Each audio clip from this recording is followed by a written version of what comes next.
Terima kasih Tan Sri Yang di-Pertua. Saya amat kecewa dengan belanjawan yang dibentangkan oleh Perdana Menteri pada Jumaat 23 hari bulan Oktober. Kecewa kerana walaupun Perdana Menteri mengatakan kerajaan kita dan bajet ini perhatian pada rakyat dan slogannya ialah rakyat didahulukan, malangnya belanjawan ini mengandungi beberapa dasar makro yang tentu akan membawa tekanan buruk pada rakyat kita. Satu lagi langkah yang diambil oleh Menteri Sumber Manusia yang juga melemahkan kesatuan pekerja ialah keenganan Menteri untuk rujuk kes ke Mahkamah Perusahaan. Pada masa ini, hampir 75% daripada kes yang dirujuk ke Menteri dihantar balik.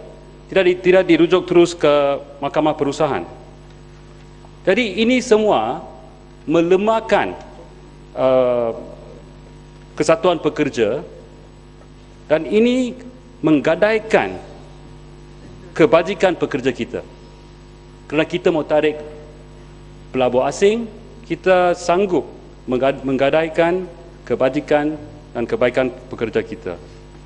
Dan kita boleh lupa, hampir 70% daripada semua orang Malaysia yang bekerja adalah pekerja dengan gaji. Inilah sebabnya saya terasa kecewa, Tan Sri Yang Pertua. Slogannya sedap. Sebagai seorang sosialis, saya suka dengan slogan ini. Rakyat didahulukan. Tapi cakap tak serupa bikin. Nah, apa yang nak dibikin ini akan menyusahkan rakyat biasa di negara kita. Satu lagi kaedah yang dipakai oleh kerajaan kita untuk menarik FDI ialah untuk meliberalisasikan ekonomi kita. Saya terima bahawa kita liberalisasikan ekonomi ini boleh menjana pertumbuhan ekonomi negara. Tapi kesannya bukan seragam untuk seluruh rakyat. Lapisan atasan akan menikmati kebaikannya, manakala lapisan-lapisan sederhana dan miskin akan menghadapi kesulitan akibat polisi liberalisasi ini. Segelintir orang yang berpelajaran tinggi mungkin akan dapat kerja dengan gaji yang baik dengan syarikat asing yang datang ke Malaysia. Segelintir syarikat-syarikat besar yang ada connection akan dapat beruntung kerana penjanaan ekonomi yang dibawa oleh polisi ini. Tetapi lapisan masyarakat yang berpendapatan rendah dan sederhana akan mengalami kemerosotan dalam kualiti hidup mereka. Saya ingin sentuh beberapa perkara spesifik dalam belanjawan 2010 untuk huraikan mengapa saya kata rakyat akan dirugikan oleh dasar liberalisasi yang terkandung dalam bajet ini. Satu, polisi pelancongan kesihatan.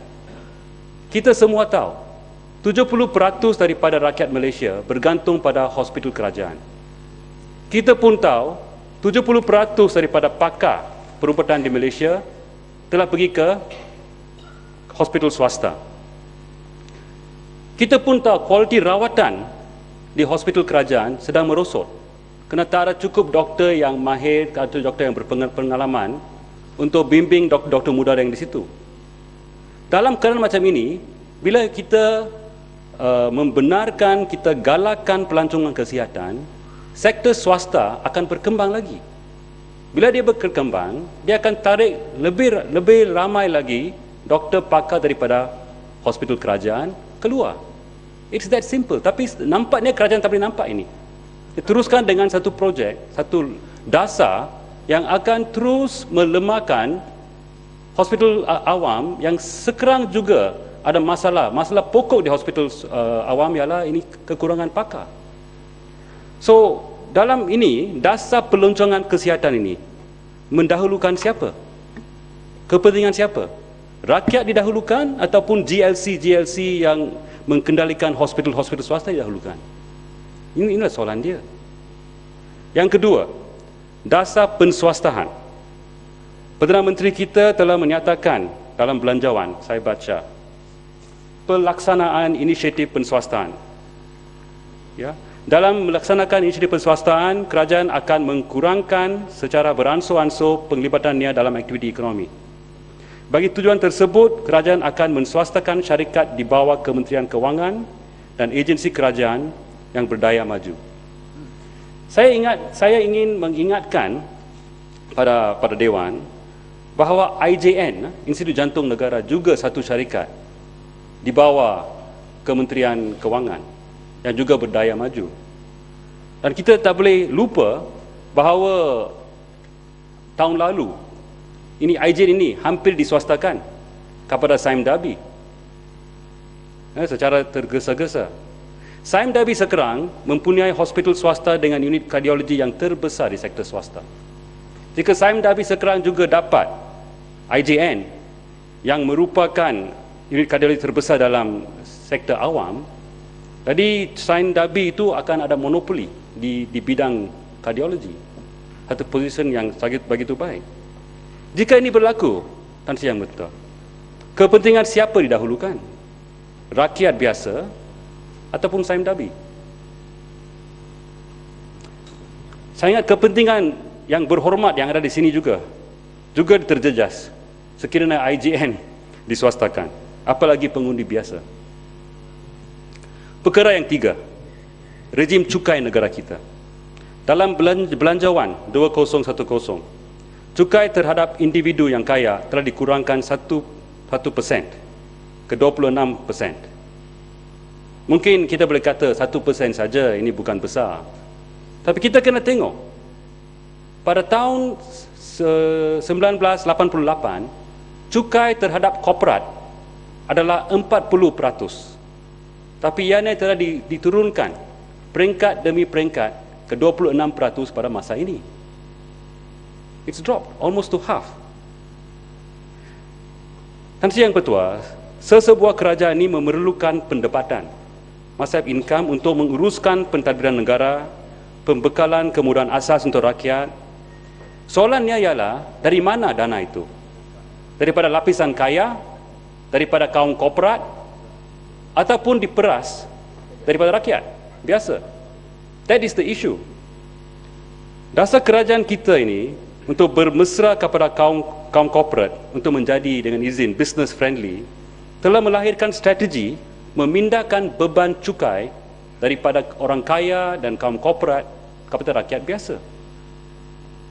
Dalam Belanjawan dikatakan bahawa GST akan dihidup balik,